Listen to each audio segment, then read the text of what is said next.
There are 36 discharged patients at the Georgetown Public Hospital whose families are still to collect them. In one case, a patient has been at the institution for 5 years, others for months.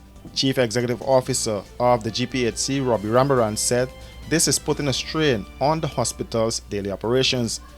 He said that steps will be taken to reach out to the next of kin of those patients.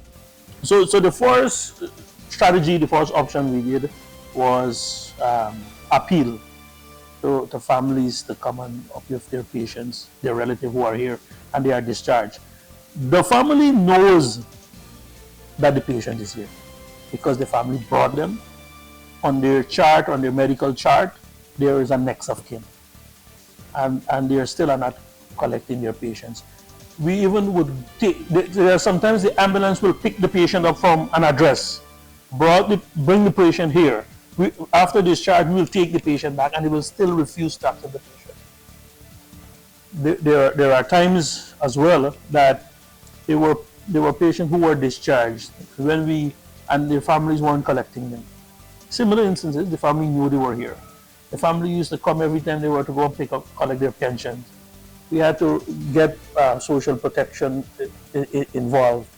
When social protection involved, they hold the pension, then they came and collected their relatives.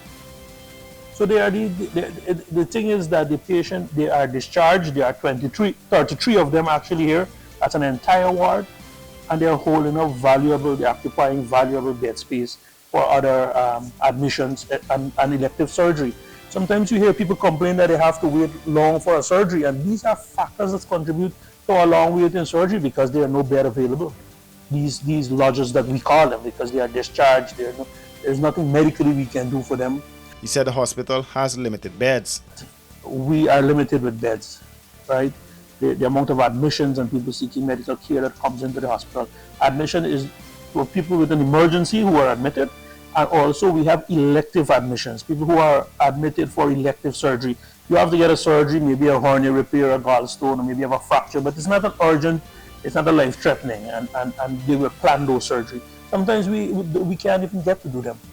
There are times patients will come here and they have to sit down about 3-4 hours waiting for an admission, a discharge, and when they discharge, the bed is assigned to that patient. And issues like these are causing those challenges.